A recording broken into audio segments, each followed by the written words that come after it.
सभी को शुभेच्छा। तो आप सबको इस योग सप्ताह में सम्मिलित होते हुए देखकर बहुत मजा आ रहा है, बहुत खुशी लग रही है। ये योग सप्ताह हम सेलिब्रेट कर रहे हैं। अपने स्वास्थ्य के लिए योग का उपयोग हम कर रहे हैं। रोज हम अलग अलग एक्सपर्ट्स को बुलाकर उनका मार्गदर्शन ले रहे हैं। आज थोड़ा सा आपको सब्जेक्ट दिया है हेल्थ इंजीनियरिंग। अन्न, सांस और विचार, ये तीन इनपुट्स है। एक्चुअली ये इंजीनियरिंग शब्द यूज किया क्योंकि आप देखें कि ये मनोशरीर यंत्र है ना, ये यंत्र की तरह ही है। और इसको यंत्र की तरह समझकर इसके केमिकल और बैलेंस या इंजीनियरिंग को समझेंगे तो सही तरह से हम स्वास्थ्य संपन्न रह सकते हैं। आप देखो, जब आप आनंद कुंज में थे तब हमने समझा था कि हम सिर्फ एक शरीर नहीं है, शरीर से आगे भी हमारे आयाम है। शरीर है, प्राण है, मन है, बुद्धि का वलय है और वो चेतना की अवस्था है। आज हम थोड़ा सा शरीर प्राण मन की बात करेंगे। सबके पास बुद्धि तो है, लेकिन आजकल हम खुद के सेल्फ इंटेलिजेंस का उपयोग बिना किए एआई का ज्यादा इस्तेमाल करते हैं। दूसरों मशीन से हम अपेक्षा कर रहे हैं और उस आनंद को अनुभव करने की कोशिश कर रहे हैं। लेकिन शरीर प्राण मन का कचरा जब तक दूर नहीं होगा तब तक हमारी बुद्धि भी कुशाग्र नहीं होगी और वो आनंद की अवस्था भी प्राप्त नहीं होगी। तो आज हम थोड़ा सा शरीर प्राण मन के जो तीन इनपुट्स है उसको समझने से पहले, उसको करेक्ट करने से पहले हम बीमार ही क्यों पड़ते हैं उसका कारण समझते हैं। पिछले 25 सालों के मेरे क्लिनिकल एक्सपीरियंस में या मेरे पिताजी के जो क्लिनिकल एक्सपीरियंसेस थे उनसे जो हमने सीख पाई है, उसमें मैंने बहुत सारे पेशेंट देखे। शिवाम्बु चिकित्सा की वजह से हमारे पास बहुत सारे टर्मिनली इल पेशेंट भी आते हैं। तो उनकी जीवन पद्धति को जब देखा तो बहुत सारे कारण समझ में आए। उसमें से सबसे मुख्य कारण मुझे लगता है वो है हमारे शरीर के अंदर बनने वाला इन्फ्लेमेशन, सूजन, दाह, ऐसे कह सकते हैं। आप देखो कि हमारे शरीर का एक पीएच बैलेंस होता है जिसको पोटेंशियल हाइड्रोजन बोलते हैं। आपको पता है कि हमारे शरीर के अंदर का सारा वातावरण थोड़ा सा अल्कलाइन है।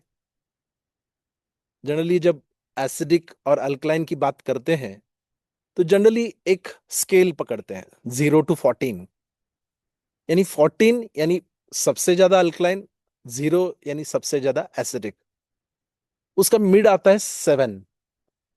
और हमारे खून, हमारे शरीर का जो मेजर चंक ऑफ चीज है वो है खून। और उसका जो पीएच होता है वो होता है 7.4, यानी थोड़ा सा अल्कलाइन।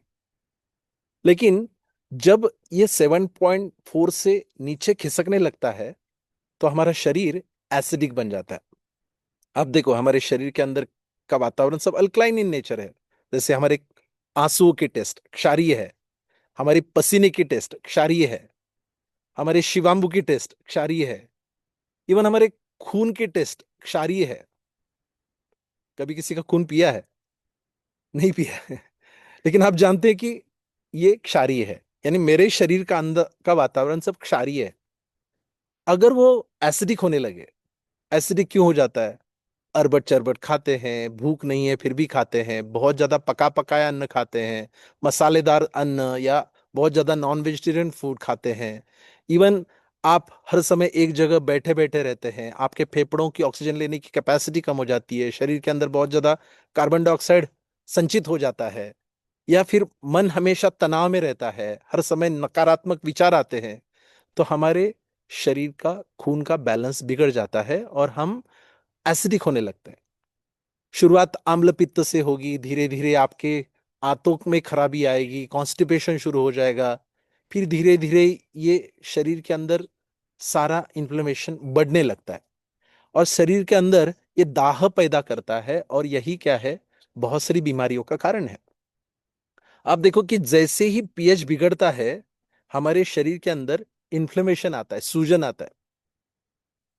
अब इन्फ्लेमेशन की बात करूं तो इन्फ्लेमेशन आपने आपके जिंदगी में बहुत बार महसूस किया है। दो तरह के इन्फ्लेमेशन होते हैं। एक एक्यूट इन्फ्लेमेशन, जो अच्छी बात है, अच्छी जरूरत है। सपोज आपको चोट लग गई तो वहां पर तुरंत सूजन आती है, वहां पर थोड़ा सा गर्म हो जाता है, क्योंकि शरीर ट्राई टू हील इटसेल्फ, क्योंकि वहां की पेशियां फिर से ठीक होना चाहती है। वहां पे जो चोट लगी उसको ठीक करने का काम वो इन्फ्लेमेशन ही करता है। इवन आपको सर्दी हो गई, खांसी हो गई, है ना, तो थोड़ा सा सूजन आती है, जगह लाल होने लगती है, तो वो अपने आप ठीक करने की क्रिया वो कोशिकाएं करती रहती है। लेकिन और एक चीज है जो उसको कहते हैं क्रॉनिक इन्फ्लेमेशन। ये रियल खतर खलनायक है। क्रॉनिक इन्फ्लेमेशन जब बढ़ने लगता है शरीर के अंदर, तो क्या होता है कि आपके शरीर के अंदर एक ऑक्सीडेटिव स्ट्रेस पैदा होता है। इवन आपके शरीर के अंदर कुछ ऐसे केमिकल स्रावित होने लगते हैं और परिणामतः बहुत सारी बीमारियां आती है। फॉर एग्जाम्पल, आप देखें कि किसी को हृदय विकार है। क्यों? क्योंकि धमनियों के अंदर जो इन्फ्लेमेशन है, वो आप वहां पर कोलेस्ट्रॉल को बढ़ाता है, कोलेस्ट्रॉल की रुकावट बन जाता है। जैसे कोरोनरी आर्टरीज में अगर इन्फ्लेमेशन बढ़ गया तो वहां पर ज्यादा क्या होता है, कोलेस्ट्रॉल इकट्ठा होता है और ब्लॉकेजेस पैदा करता है, और इस्केमिक हार्ट डिसीज हो, इवन अलग अलग शरीर के अंदर एक्स एंड पेन्स आने लगते हैं। बहुत ज्यादा पैर में दर्द रहना, शरीर के अंदर कहीं ना कहीं हर समय एक्यूट पेन रहना, वो भी कारण इन्फ्लेमेशन की वजह से है। इवन आप देखेंगे कि आपके शरीर के अंदर इंसुलिन रेजिस्टेंस पैदा होने का कारण क्या है? अगेन इन्फ्लेमेशन है, क्योंकि वो वहां की पेशियों को बंद कर देता है, और उसकी वजह से वो इंसुलिन रेजिस्टेंस आपको डायबिटीज की तरफ लेकर जाता है। इवन हमने देखा कि आमवात, संधिवात जैसे अर्थराइटिस जैसी बीमारियों के अंदर हमारा कार्टिलेज खराब होने लगता है, दोनों जोड़ों के अंदर जो चीजें हैं वो खराब होने लगती है, तो इस तरह की बीमारियां आती है। इवन हम देखते हैं कि एटो इम्यून डिसीज में जैसे लुपस है, सोरायसिस है, रूमेटॉइड आर्थराइटिस है, ऐसी बीमारियों में भी हमने देखा कि उसका कारण कहीं ना कहीं ये इन्फ्लेमेशन है। तो खून का पीएच बिगड़ गया और शरीर के अंदर इन्फ्लेमेशन शुरू हुआ, और ये बीमारी की जड़ बनी, है ना। इसको ऐसे समझे कि जैसे जैसे इन्फ्लेमेशन बढ़ने लगता है तो शरीर के अंदर कुछ ऐसे केमिकल स्त्रवित होने लगते हैं जो शरीर के सारे अंगों को खराब करने लगते हैं। तो ये बीमारी की जड़ है। अब इसको अगर हमको स्वस्थ करना है, इसको हमको अगर ठीक करना है, तो क्या करने की जरूरत है? इस इन्फ्लेमेशन को कैसे हम कम करें? बीमारी की जड़ पर उपचार करना आवश्यक है। आप देखो कि हमने बहुत बार देखा कि हम सिर्फ बीमारी के लक्षणों के ऊपर उपचार करते हैं।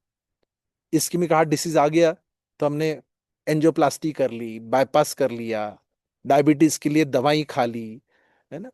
जोड़ों में दर्द आया, कार्टिलेज खराब हो गया तो जोड़ों को बदलना शुरू कर दिया। ये कोई उपचार नहीं है। मूल कारण के ऊपर उपचार होना आवश्यक है। तो हमारे खून का पीएच बिगड़ना और फिर ये क्रॉनिक इन्फ्लेमेशन आना, इन सब को दूर करना है तो हमारे शरीर के 3 इनपुट्स है, उनको ठीक करना पड़ेगा। तो लोग कहते हैं चलो मेरे शरीर का पीएच बिगड़ गया है तो मैं अल्कलाइन पानी पी लेता हूँ, है ना। तो आजकल बाजार में बहुत सारे, है ना, अल्कलाइन पानी बनाने वाले बड़े बड़े इंस्ट्रूमेंट्स आ रहे हैं, लाखों का खर्चा लोग करते हैं। क्या सिर्फ पानी पीने से या अल्कलाइन आहार लेने से आपके शरीर का ये दाह खत्म हो जाएगा?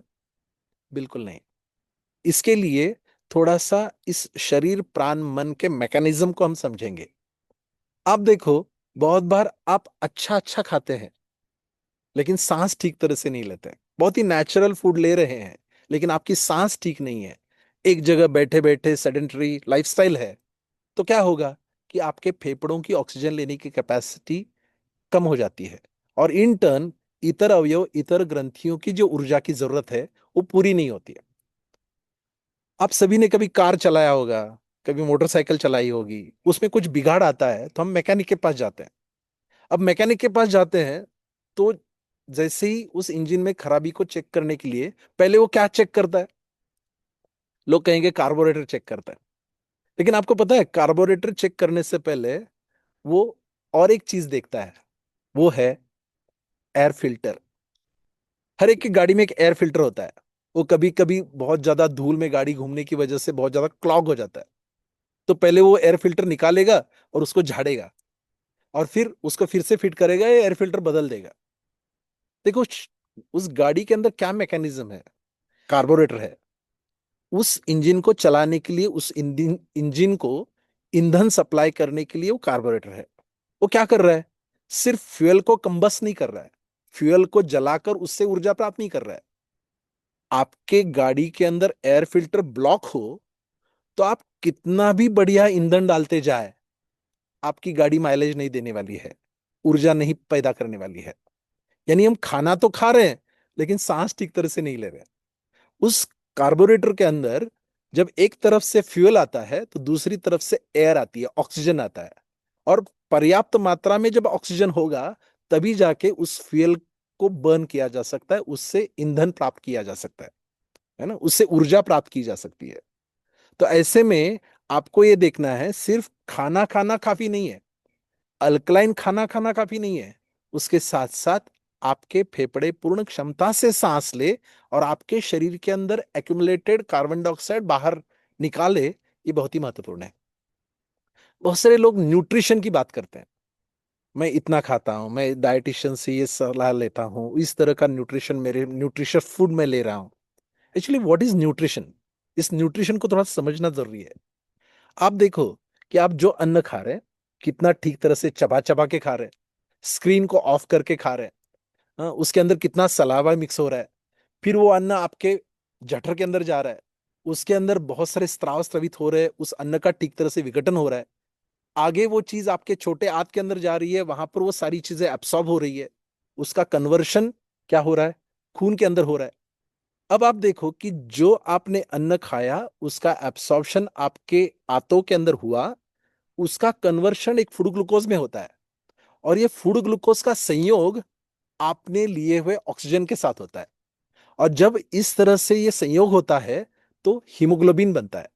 ये हीमोग्लोबिन आपके शरीर के हर पेशी तक पहुंचाया जाता है, और वहां से कार्बन डाइऑक्साइड निकाला जाता है, वो आपके फेफड़ों के माध्यम से, उच्छ्वास के माध्यम से बाहर फेंका जाता है।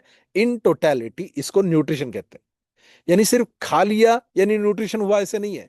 आपने कितना ठीक तरह से सांस लिया और उसमें से आपके शरीर के अंदर का एक्यूमुलेटेड कार्बन डाइऑक्साइड कितना ठीक तरह से निकला, इसके ऊपर न्यूट्रिशन बनता है। और वही सही तरह से हमारे पेशियों का रक्षण करता है। इवन आप देखो कैंसर में भी, है ना, बहुत सारे लोग बोलते हैं मैंने कभी दारू नहीं पिया, तंबाकू नहीं खाया, कभी इस तरह की गलत चीजें नहीं की, लेकिन हर समय तनाव में रहे।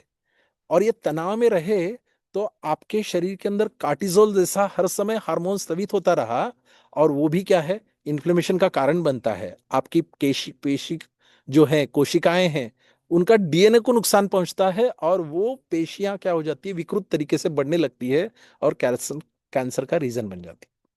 तो क्या करें, तीन इनपुट्स है, सिंपल है। आपके शरीर को, इस यंत्र को अगर स्वस्थ रखना है तो इनपुट्स के ऊपर ध्यान दे। पहला है अन्न।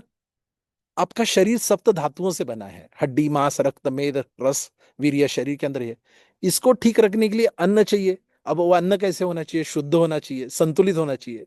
इसमें भेड़ बकरियां मुर्गियां डालेंगे, कुछ भी डालते जाएंगे तो क्या होगा, ये मनुष्य का नहीं रहेगा, इसका इन्फ्लेमेशन और बढ़ता जाएगा, ये और एसिडिक बनता जाएगा, है ना। तो ये अन्न ठीक तरह से लेना है। अन्न के ऊपर बात करूं तो 1 घंटा बात करना पड़ेगा, है ना। लेकिन इतना समझते हैं, शुद्ध खाएंगे, संतुलित खाएंगे। बहुत ज्यादा खाएंगे और पोषित हो जाएगा, बीमार पड़ेगा। कम खाएंगे, कुपोषित होगा, बीमार पड़ेगा। तो शुद्ध खाना है। फिर दूसरा है प्राण। हम सब जिंदा है, हम ये लाशें नहीं है, हम सब शरीर जिंदा है। अब देखो छोटा बच्चा है, बहुत ही लाइवली होता है, बहुत ही फ्लेक्सिबिलिटी होती है, बहुत सारी ऊर्जा से भरपूर होता है, 2-2 घंटे, 3-3 घंटे खेलता रहता है। क्यों? क्योंकि उसके अंदर प्राण ऊर्जा भरपूर है। और इस प्राण ऊर्जा का कारण सिर्फ खान पान नहीं है, उसका शरीर का ऑक्सीजन लेवल अच्छा है। तो हमको क्या करना पड़ेगा, रोज, आज सुबह उठ के आपने हाथ ऊपर करके कितना काम किया, झुककर कितना काम किया। क्योंकि जब झुकेंगे तो आपके लोअर लोब में सांस जाएगी, हाथ ऊपर उठाएंगे तो अपर लोब में सांस जाएंगी। हम तो टेबल कुर्सी पे बैठ के काम करने वाले लोग हैं। अभी हमने इस सेशन से पहले प्राणायाम डॉक्टर संदेश जी ने लिया, उसमें हमने देखा कि अलग अलग तरीके से हमने प्राणायाम किया, और उससे क्या हुआ, आपके खून के अंदर ऑक्सीजन की मात्रा बढ़ी, और इन टर्न आपकी पेशियों का दाह, इन्फ्लेमेशन कम होने में मदद हुई। और जो आज दिन भर हम अन्न खाएंगे, वो अन्न का एसिमिलेशन ठीक तरह से ऑक्सीजन के साथ होगा, और वो प्रॉपर न्यूट्रिशन आपको देने वाला है। तो सांस भी महत्वपूर्ण है। आप जब आनंद कुंज में आए थे, तो आप यहां पर रहकर 10 दिन तक, है ना, खूब प्राणायाम किया था। अब सिर्फ खान पान अच्छा है, आप सांस ठीक तरह से ले रहे हैं, लेकिन पुराना जो क्रॉनिक इन्फ्लेमेशन है उसको अगर दूर करना है, तो उसके लिए बहुत जरूरी है कि सिर्फ प्राणायाम उपयोगी नहीं है, उसके लिए उपवास करके प्राणायाम करना बहुत जरूरी है। आजकल एटोफेजी साइंस दुनिया के सामने रखा है। आज मॉडर्न विज्ञान भी इसको मानता है। 18 hours fasting, 24 hours fasting, 36 hours, 48 hours fasting की बात करने लग गए। मेरे आनंद कुंज के एक्सपीरियंस में हमने कहा कि हम तो कुछ करते ही नहीं है, जस्ट लोग आते हैं, इस वातावरण में उपवास करते हैं, और ऑटोमेटिकली ठीक हो जाते हैं। क्योंकि उपवास ही सबसे बड़ा, सबसे अनेक रोगों का रामबाण है। इसको आयुर्वेद में लंघनम परम औषधम कहा है। अब इसका खून के पीएच के साथ क्या संबंध है? आप देखो कि अगर कोई दो व्यक्ति 12 बाय 12 के कमरे में पुणे या मुंबई जैसे मेट्रोपॉलिटन सिटी में रहता है, एसी का कमरा है, तो रात भर में एक व्यक्ति 1 किलो से ज्यादा कार्बन डाइऑक्साइड छोड़ता है, दूसरा व्यक्ति भी उतना ही छोड़ेगा, तो 2 किलो कार्बन डाइऑक्साइड आपके वातावरण में है। बार बार वही उसको आप ले रहे हैं, और चाहे कितना भी उपवास करें, चाहे कितना भी न्यूट्रिशियस फूड आप लें, लेकिन आपका खून का पीएच ठीक नहीं होने वाला है। उसके लिए कभी कभी हमको 3 महीने में, 6 महीने में किसी जंगल में जाना पड़ेगा, वहां पर एयर इंडेक्स अच्छा हो, और ऐसे प्रचुर मात्रा में वहां पर जहां पर ऑक्सीजन है, वहां पर रहकर जब आप उपवास करेंगे, तो सही तरह से हीलिंग होगा। जो बहुत सारे क्रॉनिक बीमारी से बीमार है, कैंसर जैसे, हृदय विकार जैसे, उनको तो मैं सलाह दूंगा कि आप समय निकालो, एक 15 दिन, 3 हफ्ते जाकर कहीं ऐसी जगह पे रहो जहां पर प्रचुर मात्रा में ऑक्सीजन है, और जितना हो सके आप उपवास करें। उपवास करने के बहुत सारे तरीके हैं, और वो चीज करेंगे तो आप ऑटोमेटिकली देखें, बॉडी विल हील इटसेल्फ। फिर तीसरी चीज आती है विचार। ये बहुत बड़ा विषय है। एक्चुअली मन यही कल्प्रिट है, जो आपके शरीर के अंदर बहुत सारा तनाव जो पैदा करता है, वो आपके प्राण ऊर्जा को ब्लॉक करता है। और ये प्राण ऊर्जा का ब्लॉकेज ही क्या है, अगेन आपके शरीर के अंदर इन्फ्लेमेशन को बढ़ाता है। तो शुद्ध आहार चाहिए, ऑक्सीजन भरपूर चाहिए। आज जागतिक आरोग्य संगठन बोलती है कि हर व्यक्ति को 550 लीटर शुद्ध ऑक्सीजन की जरूरत है। अब 550 लीटर शुद्ध ऑक्सीजन आपके फेफड़ों में जाने के लिए आपके आजू बाजू में 12,000 से 22,000 लीटर शुद्ध हवा की जरूरत है। और जब ये होगा, तो ऑटोमेटिकली आप शरीर शुद्ध होगा, व्यस्त हो, स्वस्थ होगा। तीसरी चीज मैंने कही विचारों के बारे में। बहुत से लोग बोलते हैं, क्या करूं डॉक्टर, मेरा खान पान अच्छा है, किसी के साथ कोई वाद विवाद नहीं है, लेकिन बहुत हर समय बहुत निगेटिव विचार आते हैं, नकारात्मक विचार आते हैं। मैं लोगों को कहता हूं, कहां से आते हैं? हम 10 लोग बैठे हैं, एक को बहुत ज्यादा निगेटिव विचार आ रहे हैं, 9 लोगों को नहीं आ रहे हैं, तो कहां से आते हैं? इसको भी तो देखना जरूरी है। हमारा अन्न खेत से आता है, खेत से किचन में आता है, किचन से प्लेट में आता है, प्लेट से हमारे पेट में जाता है। ये सारी चीजें हाइजीनिक है कि नहीं, देखते हैं कि नहीं? सपोज कोई खाना बना रहा है, उसका पसीना भी उस खाने में गिर रहा है, क्या आप वो खाने वाले हैं? नहीं। यानी भूखा रहेंगे, लेकिन इस तरह का गलीचा अन्न नहीं खाएंगे। बहुत ज्यादा प्रदूषण है, बहुत ज्यादा धुआं उठ रहा है, किसी रेड सिग्नल पे आप खड़े हैं, वहां पर जाकर आप सांस लेते हो क्या? नहीं, बहुत अच्छा लग रहा है, नहीं, आप भागते हो, जहां पे शुद्ध हवा होगी वहां पर रहते हो। यानी आप अन्न के बारे में बहुत ज्यादा कॉशियस है कि वो अच्छा खा रहे हैं। सांस भी लेंगे तो आप, कहीं बदबू आती है, कहीं गलत कार्बन डाइऑक्साइड युक्त, बहुत ज्यादा कार्बन मोनोऑक्साइड युक्त धुआं उठ रहा है, आप नाक पकड़ेंगे।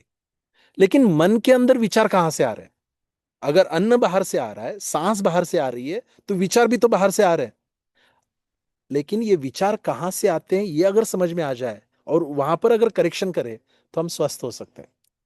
तो विचार कहां से आते हैं? देखो कि हमारा जो मन है वो 3 चीजों से बनता है। एक है मनस, दूसरा है स्मृति, तीसरा है ईगो। मनस के अंदर विचार आ रहे हैं। सुबह में उठा, आंखें खोली, सामने व्यक्ति दिखा, उस व्यक्ति के बारे में विचार आएंगे। कोई वीडियो खोला, उस वीडियो के बारे में विचार चलेंगे। कोई न्यूज़पेपर पढ़ा तो उससे विचार चल रहेंगे। यानी हमारे पंचेंद्रियों के माध्यम से विचार क्रिएट हो रहे हैं। अब आप सोचो, मुझे अगर नकारात्मक विचार नहीं चाहिए तो न्यूज़पेपर सुबह सुबह पढ़कर उस भड़क न्यूज़ को अंदर लेंगे तो मेरा मन इस तरह के नकारात्मक विचारों को खाएगा। तो उस तरह की ही नकारात्मक घटनाओं को हम जीवन में आकर्षित करते हैं। तो इसलिए क्या देखना, क्या सुनना, ये मेरे हाथ में है कि नहीं। हाँ, सुबह सुबह उठ के मैं स्वामी विवेकानंद को पढूं, हाँ, कुछ अच्छे विचार देने वाले सत्संग को मैं सुनूं, तो क्या होगा, मेरे अंदर वो सकारात्मक विचार आएंगे और वो भी मेरे शरीर के इन्फ्लेमेशन को कम करने के लिए मदद करेगा। दूसरा विचार कहां से आता है, हमारे स्मृति से आता है। फॉर एग्जाम्पल, हम कहते हैं ना कि मुझे पास्ट में ये हुआ वो हुआ। आप देखो कि चाइल्डहुड ट्रॉमास, एंजाइटीज, है ना, इस सब का कारण हमारी स्मृति है ना। तो स्मृति के अंदर जो विचार रखे हैं, सभी स्मार्टफोन यूज करते हैं, उसके अंदर भी एक मेमोरी होती है, स्मृति होती है। कितना गीगाबाइट होती है ना, 128 GB, आजकल 1 TB तक भी मेमोरी आती है। आपका मोबाइल फोन हैंग हो रहा है तो आप क्या करते हैं, उसके अंदर के अनवांटेड चीजें डिलीट मारते हैं। अच्छी अच्छी चीजें डिलीट नहीं मारते, और अनवांटेड चीजें डिलीट मारते हैं तो ऑटोमेटिकली मोबाइल अच्छा चलने लगता है। वैसे ही कुछ कुछ लोग, कभी कभी तो मोबाइल को फॉर्मेट करना पड़ता है, क्योंकि इतनी ज्यादा मेमोरी वहां पर इकट्ठा हो जाती है। तो इसमें अनलिमिटेड इन्फिनिट मेमोरी है, फिर भी ये हैंग होता है, आता मला काही सुचत नाही, है ना, अब मुझे कुछ मत बताओ, इस तरह की चीजें हम करते हैं। तो इसको भी तो डिलीट मारने की जरूरत है। अनवांटेड मेमोरीज को अगर हम डिलीट मारेंगे, है ना, तो उसको डिलीट मारने के लिए क्या करना है, कृतज्ञता डायरी लिखनी है। सुबह से लेके शाम तक कौन कौन सी अच्छी चीजें मेरे साथ हुई, है ना, सबको क्षमा करे, क्षमा मांगे। ये भी क्या है, आपके मेमोरी को साफ करने का तरीका है। 1 साल पहले उसने अपने लड़के की शादी की थी, मुझे नहीं बुलाया था, अब मैं क्या करूंगा, मेरी लड़की की शादी में नहीं बुलाऊंगा। ये विचार कहां से आया, है ना, मेमोरी से आया। तो इस तरह की चीजें को हमको ही डिलीट करना पड़ेगा। मेरे मोबाइल में क्या है वही प्रोसेस होने वाला है, तो मेरे स्मृति के अंदर क्या है वही प्रोसेस होगा, और आउटपुट रिजल्ट भी नकारात्मक या सकारात्मक वही होगा जो मेरे अंदर छिपा है। तो ये मेरा शरीर है, ये मेरा मन है, इसके अंदर क्या रखना है। अगर विष रखेंगे तो विष ही प्रोसेस होगा, अमृत रखेंगे तो अमृत ही प्रोसेस होगा। फिर तीसरी चीज है ईगो। सारा अध्यात्म हमको सिखाता है कि ईगो नहीं होना चाहिए। जैसे इस शरीर के अंदर हड्डी है, बोन्स है, बिना बोन के शरीर हो सकता है क्या, वैसे बिना ईगो के मन भी नहीं हो सकता। लेकिन इस ईगो का इस्तेमाल कहां करना है और कहां पे रोल करके रखना है, यह समझ में आना चाहिए। अभी इस क्लास को कंडक्ट करने के लिए मुझे एक टीचर बनने की जरूरत है, बनने की जरूरत है कि नहीं। तो टीचर का ईगो होगा तभी जाके इस क्लास को अच्छी तरह से मैं कंडक्ट कर पाऊंगा। तो वैसे, लेकिन ये क्लास खत्म हो जाए फिर भी मैं टीचर बना रहूं तो मेरा लाइफ एक मेस बन जाएगा। यानी इस क्लास को कंडक्ट करने के लिए मुझे डॉक्टर बनने की जरूरत है, घर पे जाऊं पत्नी के सामने मुझे पति होने की जरूरत है, बच्चों के सामने मुझे पिता होने की जरूरत है, मित्र के सामने मित्र होने की जरूरत है। जहां पे जो है यूज करना है, और बाकी जब खाली समय है तो क्या हो जाना है, खाली हो जाना है। आप देखो कि हम जब बाथरूम में होते हैं, है ना, गाना गाने लगते हैं, नंग धड़ंग होते हैं। आप जब पैदा हुए तो कैसे हुए थे, कोई थे क्या, आप नहीं थे। आई एम ऑलवेज समबडी, मैं कुछ हूं। यही क्या है, आपके नकारात्मक विचारों का कारण है।